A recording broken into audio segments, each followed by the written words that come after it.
when you would like something, instead of saying, "Hey, give me it," say this. "Can I please have a scarf?"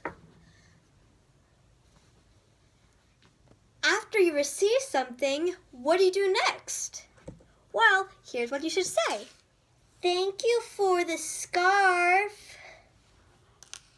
If you cough, sneeze, or burp, say this. "Excuse me." If you do something that's not on purpose, you should say this.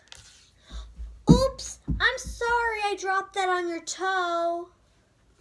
If you're in line, instead of pushing through the line, calmly wait your turn like this. I kind of want to be in the front of the line, but I understand I can wait. Next time you think you're in this situation, think, what should you do? Here's a hint. Use your manners. Thank you for watching. I am Samantha, and I am Ms.